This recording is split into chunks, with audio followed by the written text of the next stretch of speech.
Welcome. This is Map Marketing and I am your host, Rachel Klaver. I love helping small business owners become more confident and more capable with their marketing. So this podcast is all here to help you do just that. It's me and the help of some great guests helping you learn new skills, new strategies and ideas. Let's jump in and get started. There's just something about a beautiful coat. I have a slight addiction. Well, I love clothes, but I especially love beautiful coats. And finding the perfect one for you can just transform so many of your outfits into something that is just so stunning and memorable. So you can tell I'm going to like this guest today. In 2019, Claire Williamson launched Velma and Beverley, a bespoke coat and jacket company, becoming really well known around in particular circles for its bold use of colourful wool and the option to select a cotton lining that best fits your own personal style. So everyone is potentially different from the next one. The ability to showcase New Zealand wool and then create a garment that is bought from people all over the world is a huge delight to Claire. She grew up in the King Country and she still holds a huge passion for farming, so much so that she also serves on the board of Rural Women New Zealand, and she co-hosts a podcast called Black Heels and Tractor Wheels, great name by the way, highlighting some of the incredible rural women in New Zealand. She's also a financial advisor. She's also got all sorts of other bits and pieces that she does. She is a true powerhouse in terms of business, and I was amazed at how much she's just able to fit in and looks like a relatively sane and calm and relaxed person. Amazing.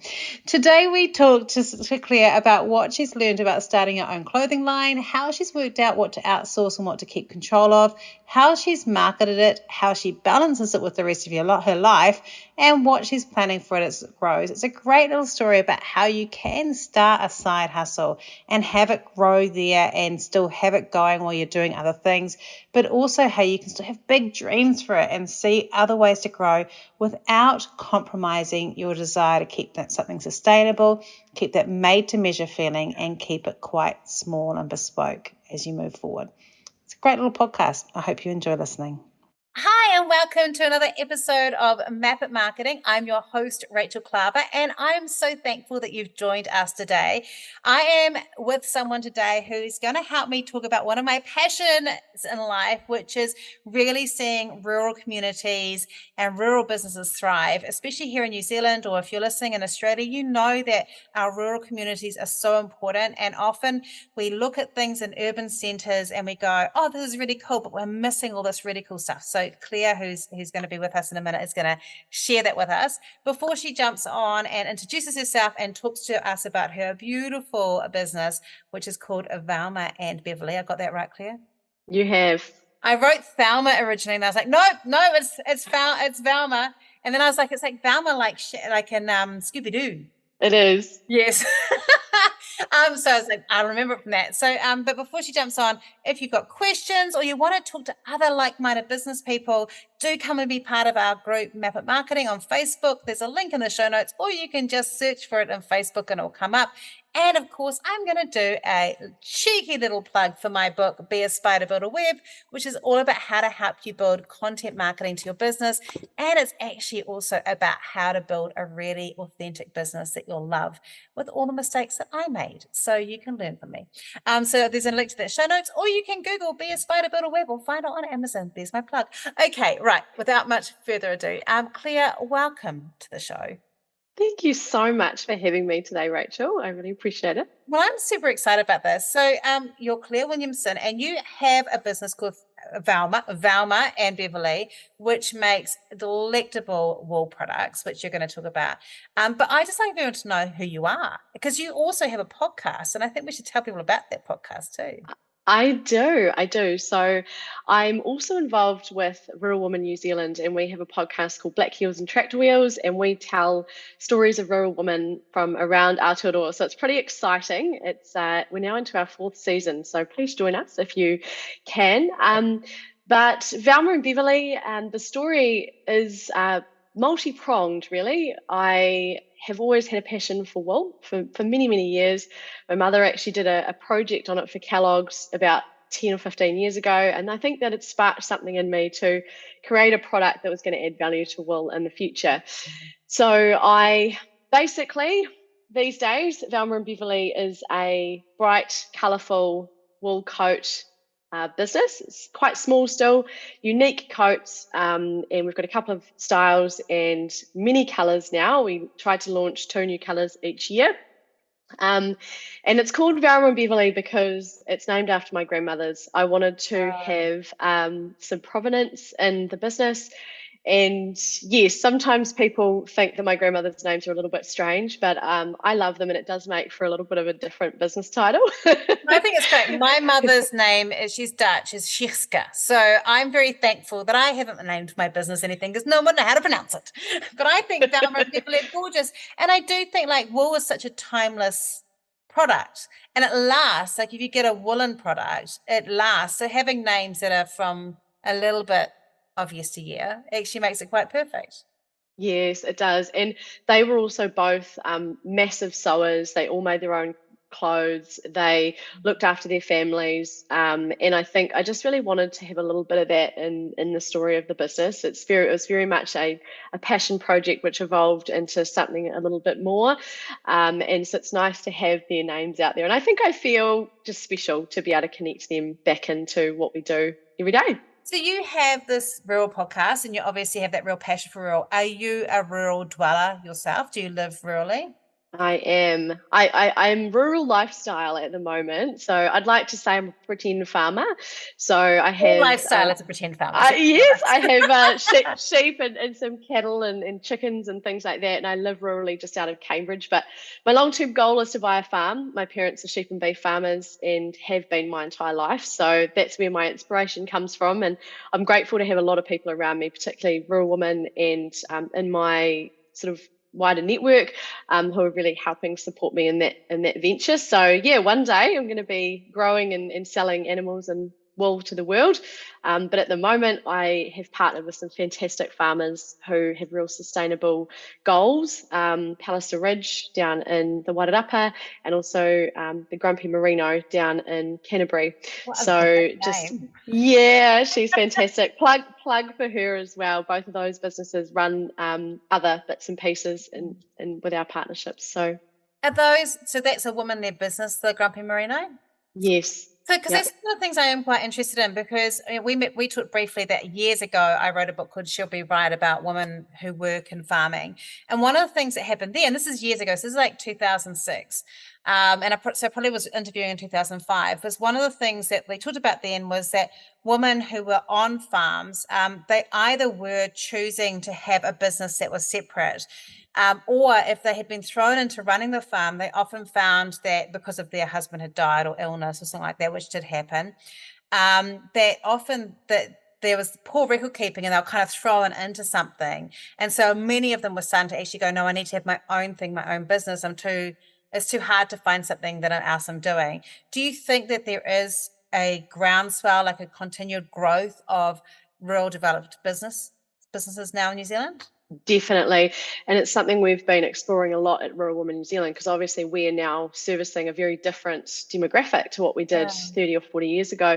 So yes, these little businesses are popping up left, right and centre. I think partly aimed at a lot of women who have had children, have had careers prior to having children, and then want something for themselves, something to grow, something to sort of be their new baby and be able to support them. But the other thing that I think is really interesting is in farming, we are going through a massive period of change, right? So there's a lot of regulation, a lot of changes with carbon targets and water and a bunch of other things where farmers are going to have to change and adapt. And what that means is that land use is changing as well. So you see a lot of accommodation providers pop up, a lot of businesses like mine that are product based, a lot of direct to consumer. Hey, we can have a butcher on farm. We've got a beautiful one locally called Holy Cow, and often women are the driver of these businesses. So what it often does is it means that equality across, I suppose, the overall use of the land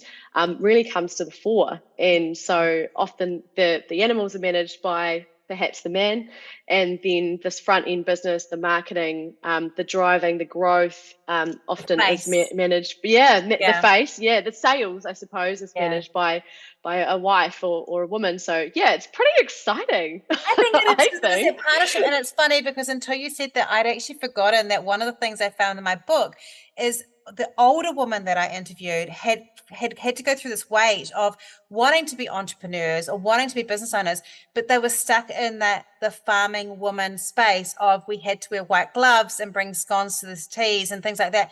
And that was the expectation. Like, this is like way back. Like, this is not like in the 2000s.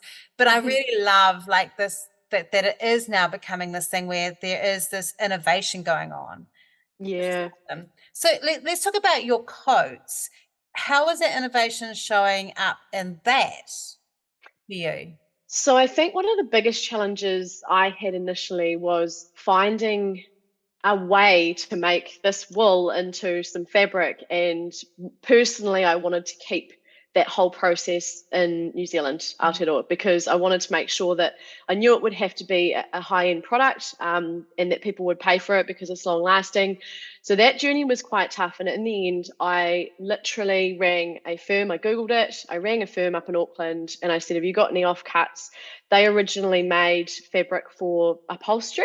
And so I just used some of that. We made up a couple of samples. I started getting comments on it and I went, this has got legs, let's give it a go. So I pre-sold a bunch of coats. That allowed me enough money to basically do my first run. And at the same time, I snapped my Achilles tendon. And that was both good and bad because, as you know, when you're an entrepreneur, you run around like a headless chicken. And it gave me time to basically provide an online presence for that business, and also gave me a little bit of money too to support the purchase of some fabric. So it was meant to happen, obviously. Yeah. So with this, like, because obviously it is quite a small, because the price point's high, but it has to be anything that's New Zealand produced, it's going to be higher. It's just one of those things, but also it's partly the brand, right? Yeah, and the uniqueness as well. Yeah, and I think that is, I think one of the things that people often shy away with is not understanding that there is always going to be a market for people who are prepared to pay more for something that's truly beautiful. Absolutely. Yeah, and I think with the low waste fashion movement, and obviously wanting to keep things and supporting Aotearoa, but particularly I think over that COVID period where we all wanted to give back to New Zealand businesses, there's a lot more fashion coming out of women-led sole operation businesses where the price point is $250 for a top and $550 for a coat and things like that, where there was New Zealand designers, but their fashion was actually made offshore. That kind of new age, I suppose, is coming through in the New Zealand fashion industry, which I think is really exciting because often those ladies are using beautiful fabrics, like you say, a beautiful garment, something that's unique, it's going to last for a long time. And it's fabulous because we are getting away from that, I suppose, fast fashion, let's have everything under the sun kind of feel, which is nice. I feel like there's been a cultural shift too, where people feel it's okay to have something that you are buying. Like, I always think now, when I'm buying stuff, I'm trying to go, is this something I'm going to want in 10, 15, 20 years time? Is it something that is really who I am and what I like? And if it is, then that becomes a thing I want to buy. And I think, what I love is I see my daughters, I've got Generation Z daughters, and they have that. So even though they're on student budgets or little budgets, they'd rather save and get a really beautiful thing that they're going to wear over and over and over again than get a whole lot of fast fashion to fill their wardrobe. And I do think there's been a shift, which is really nice. Yeah, absolutely. And I think also the prevalence of online influencer marketing, so Ethically Kate comes to mind. She makes it really normal to be wearing things over and over again. But the other part of it, I think, as well, is New Zealand women, and this is in what I've seen in my research, they don't tend to wear colour as often as I would like to see. But, that's just me personally. But there's some beautiful, amazing stylists now on Instagram as influencers. So I follow Chasing Kate, and she's done a wardrobe audit for me. And what that means as well is you can pick pieces that are going to fit in with your wardrobe for the long term. So she was fantastic. I bought a couple of things that complemented what I already had. And now I feel amazing every time I go out and step out into the world. And so I think that's a way to, I suppose, eliminate that waste aspect as well. So it's buy the things you're going to wear, but also buy the stuff that's going to fit with the other things. Yeah, and I think that is that thinking through, or the versatility of something's really good. And one of the things I really noticed too, which I think is quite gutsy for a small business size, especially because people often say that you can't do it small, is you have quite a big size range. Yes. Well, currently our coats are all made to order. And we did that because, to give you an example, I've spoken to a lot of people and they say, oh, the sleeves are too short, or I'm taller than my size, and I kind of went, we're small. Why can't we cater to those people? And I've had ladies buy 3 because they can get that extension on their arms. Like, it's just a standard thing. It's so true though, right? Like I swim, so I've got really big arms, and so everything else is smaller, like a lot smaller, and then I have to size up to the arms. And I have bought to order purely because it means I can change my upper arm size. Yeah. And so we're not a tailoring service, don't get me wrong, but we do take measurements just to make sure that, if something is going to be way too short or way too long, then we can adjust. We also do our best to fit in with any shape or size, because I believe that every woman's got the chance, should have the chance to feel beautiful in what they wear. And so again, we do have a large size range because I want to cater to as many people as possible. It's not always possible, but everything we can do, we do in that respect. So yes, it is a bit unusual, but and I think that is, I think that sort of thing around they're not possible. Like I have worked within the plus size community, and I know some people go, oh, it's not inclusive if it's not, size 32 or plus. But there is a difficulty. Like I've worked with plus size designers, the cut becomes different once you reach different size, and that's a whole different level of knowledge as well. Like there's shifts and changes, but I really applaud you for doing that broad range, because it's capturing a large amount of potential people who are going to do it.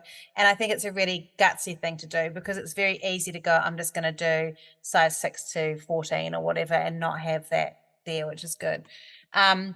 So talk to me a little bit about how you market your product. Like, is it word of mouth, or like, where does it come from?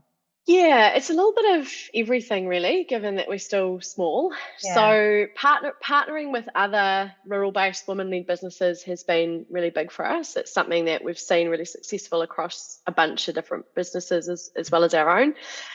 We market it on Facebook and Instagram, and generally it's always about, how is this product going to make you feel? It's going to make you feel beautiful. Here are the options that you've got. Talk to us if you have any questions, those kind of things. But equally, I've also tried to kind of go out. I mean, advertising when you're a small business is really challenging. It is. So we actually have tried to partner some advertising pieces with offerings for certain parts of our community. So, for example, we advertise in Shepherdess, which is a magazine that goes out to rural women. And because there are a lot of women in that space who want to support rural-led women businesses, so therefore we're able to sort of capitalize on that. We have tried a few other things, which is like a couple of ready-made options for our coats, which was helpful. So people like to be able to just buy and go, which is awesome. Cool, that's great. And then also we've been involved in a few small little campaigns. One I did last year was Where You Shop Matters, which was the ANZ campaign, and that's been fantastic as well. But I think the biggest, where we've gotten the biggest traction was actually early on in the New Zealand Made Products group, which was on Facebook. Choice, before it became Choice in 2020, and that was the beginning for us. So many people had huge impact just during that lockdown time, and during that time, it's not like that so much now. Like people say that they're not getting that result or whatever, but it was for the moment. It was like this beautiful gift to so many makers who were really unable to have a voice for a long time, and people wanted to buy a New Zealand product, and they weren't going, like, I see a lot more comments, with like, oh my gosh, I know it's hand knitted, but why is it over $200? Whereas, but then it was like, love it, buy it, I'll help you. And I feel like there was this beautiful groundswell of support for people who are makers. Yeah, it felt so good too. I remember the day that my post blew up, I had over 1,500 shares overnight. Wow. and just unimaginable amount of comments, and I had all my friends messaging me saying, oh, you must be thrilled, and I had no idea what was going on because I was at my parents' house in lockdown and they didn't have reception. Hilarious. And I know, I went for a walk up the hill, and all of a sudden my phone blew up and I went, what is going on? And my parents just could not get their heads around the fact that people were buying my coats without me doing anything. Yeah, that is kind of a magic thing, right? It was magic, yeah. And I guess for you, like, because it is, I mean, people may buy another one, like you said, someone's mentioned 3, but it is an investment. So it's not like fast fashion where you can go, great, you bought one, now 3 months later, do you want to buy another one? It doesn't work that way so much, does it? Not in the same way. We've found that every time we've launched a new colour or a new style, yes. people have, wanted to put that into their wardrobe. We've also got some other plans around building some wool-based products in and around the coats, so things like blazers, suits, those kind of things, but still based out of wool, because I don't see a lot of that around. None of it's made in New Zealand, even if it is around. So yeah, I think that'll expand our reach to a slightly different type of woman. So if I think about myself as a day-to-day professional woman, a colourful suit or a colourful blazer or a colourful skirt or a colourful pair of really nice pants. Colourful, massive. Amazing.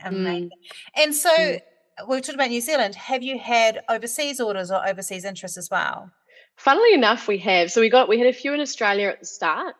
And then we've had a couple from the US. I've actually got no idea where they came from. That's not very good marketing, is it? But it's amazing. And it's hard to ask, though, isn't it? Like, you don't want to go, oh, this is so exciting. Can you please tell me where you heard it from me? Because you want to be like, hey, well, we have US orders all the time. You want to be comfortable.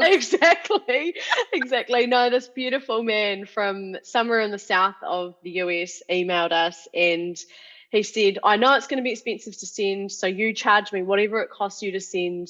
And in the end, it wasn't too bad, but it was probably still $120 to send it. And and he was fantastic. He was over the moon. So I think it's just targeting the right people. And I think with the offshore, the New Zealand story is still pretty strong, particularly in the US. So yeah, it's somewhere we could go in future, but we have to charge shipping offshore, whereas in New Zealand we include shipping. I worked with a guy who during the COVID period, actually, and he does 3D lifestyle, 3D sized steel sculptures, some of them like $25,000-$35,000 each. Oh wow. And like they're like of lambs and mowers and all sorts of things. And he has people buying them overseas and shipping them. He had someone who bought like 7 for a desert place in Alabama.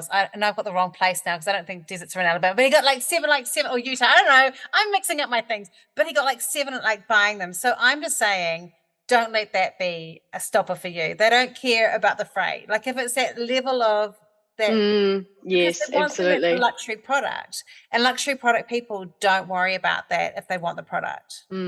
Yeah, exactly. Yeah. I mean, we still want New Zealanders to buy them too, but I'm just saying, like, honestly, we've got, worked with another client who sells mainly woolen products over in the UK and US, and they don't have a problem with the pricing and the shipping. Yeah, I love that. So you could just like explode. So you have this isn't your full-time gig though, is it? Or it is? No, it's No. not my full-time gig.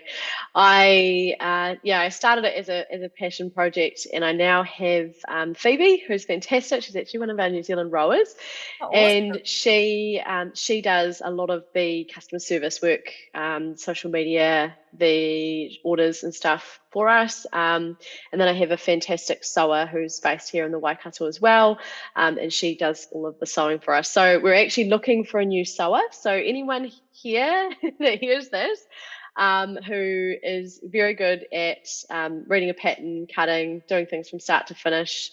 We sort of don't really do the multiple, garments at a time type thing. It's more of a garment at a time. We're looking for someone else. But yeah, I sort of oversee the partnerships and the connections and things like that, and sort of set the direction. The operation. And then, operation. Yeah. And then in my day job, I'm a mortgage advisor. So, and I guess the mortgage advising would give you flexibility to be able to run this as well, because it's not, it does be there, it can fit around. It is a really interesting thing, because I feel that with a business like yours, it is something that is very hard to run as a solopreneur without having external help somewhere in that path, especially if you're cutting and sewing. Yeah, I think the two parts for sure. You've really got to have, if you can, have someone doing the sewing and someone managing the operational part, the customer service and the marketing and the sales, because they are quite different skill sets, and not everyone wants to do both as well. So I always knew that I probably wouldn't be good enough at sewing to do the sewing side. I made my first prototype, and then from there I realized that taking 10 to 15 hours per coat was probably just not going to be viable. No, and probably cause a lot of stress. Yeah. Yes. Because I interviewed quite early on in my podcast a woman from Adelaide. She has a business called Curvature Clothing, and she does the to-order thing. She's only started doing ready-mades. But do you do pre-orders? Like, if you've got a range, do you do like, here's it, and so you can get an idea of how much fabric? Because I can imagine buying fabric is a bit of a balance as well, isn't it? Because you don't want to not buy it and then find that someone else went and bought it. And no. So with fabric, with the wool fabric, it's made for us. There's minimums. We have to just stick with the minimums. So we ask our community what colours they'd like. We come up with sort of 3 or 4, and then we get people to pick 2, and then that's sort of based on that. Then we open pre-sales, and then we move things forward from there. This year, unfortunately, the timing hasn't worked out that well because of backups and delays.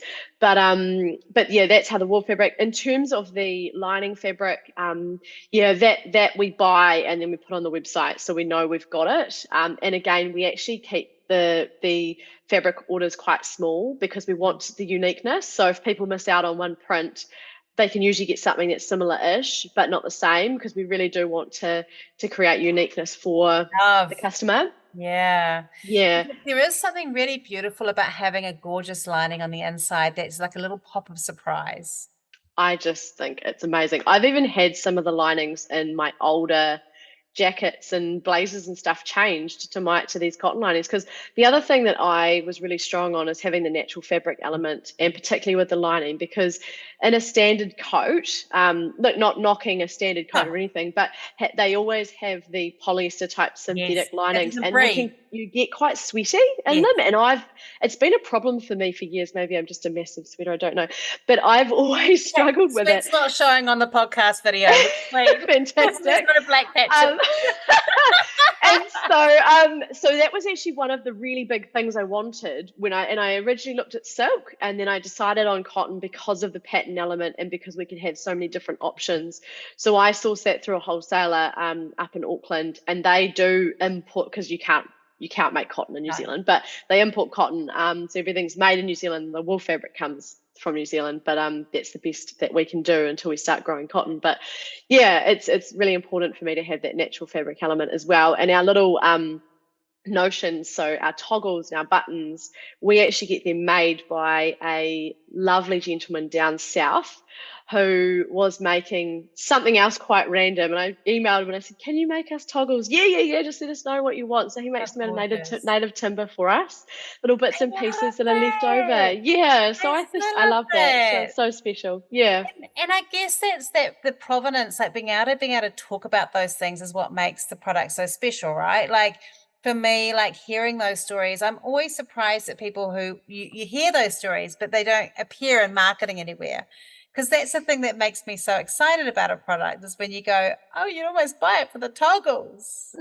Yeah, if you're a native tree like fiend or you love wood, Yeah, you're gonna go, "Oh my gosh, I can get rainbow toggles on my coat." that is Um, pretty cool, actually. yeah, and the other thing that we really love is so Palliser Ridge, who was our original wool partner, so they've Romney lamb's wool, which we make into our coats, and they have an incredible sustainability plan. So they've actually got a new certification, which is essentially largely a regenerative type certification, but they also retire so much land, planting natives. Like I just visited recently, and I've got some beautiful footage of the new plantings that they've done, and it's big, it's Mm. extensive, and it's just all good stuff. You know, contributing towards the reforestation of native bush is awesome, and I want that to be the positive story when we hear so much about carbon farming and it kind of being a bit of a disaster in some ways. I think, like, I Yeah. honestly think that there are so many amazing rural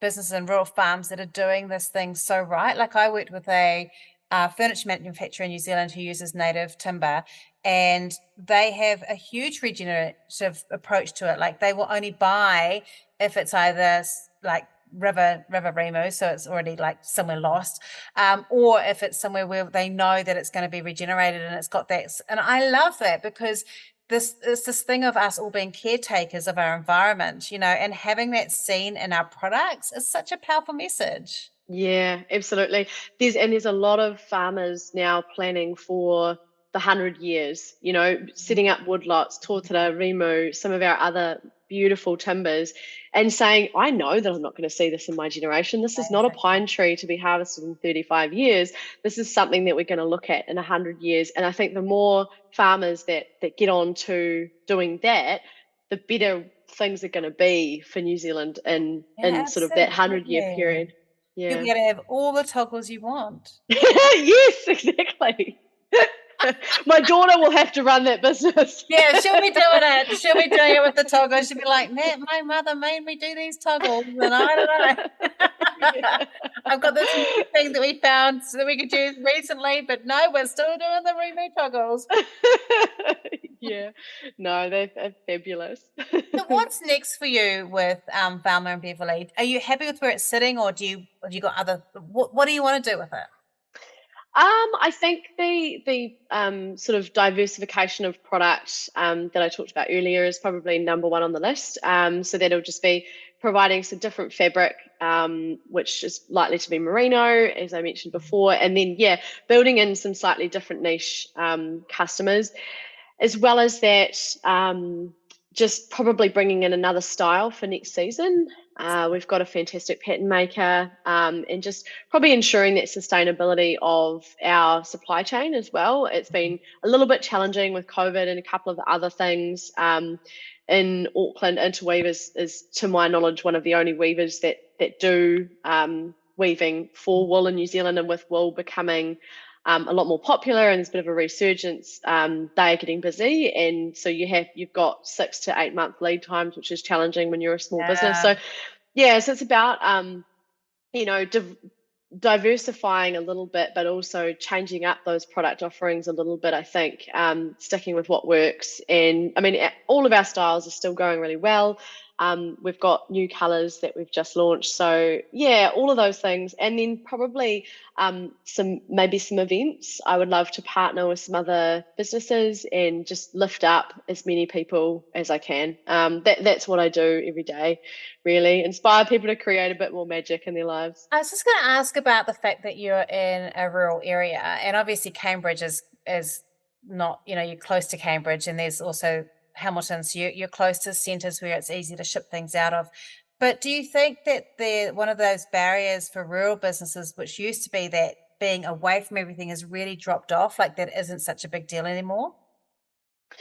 I think one of the biggest problems that I see come up for rural-based product-based businesses is the shipping costs. So if they've offered, if that, if it's particularly if you've got a lower value product, if you're shipping out a $30 product as opposed to a $500 product, the shipping just really eats into your bottom line. And a lot of consumers don't like the shipping added option as well. So I've seen a lot of chat on Instagram groups and Facebook groups about how to make that better. And I think if there was a perfect solution from a postage perspective, I think that's probably one of the number one challenges. But in saying that, it's a very creative space too when you're isolated and you haven't got that sort of held in feeling that you can get in urban centres. There is a lot more creativity. So Whistle and Pop, which is also down in Canterbury in the Hakata Temere Valley, she's just constantly, it's out in the fields and wearing the products, and it's just a beautiful place to be. So the consumer loves that too, right? Yes. But yeah, I think more of these collective type shops helps. So in Hamilton, we've got one. I know they've got one in Christchurch and in some other of the smaller towns as well, where a lot of these makers come together and it becomes, sort of a collective of small businesses that want to sell similar type products. And that can be done online or in person as well. So it's a hard one because it's about managing costs and making sure that the product's still really good and that you can still get all of those things or raw materials as well delivered to you.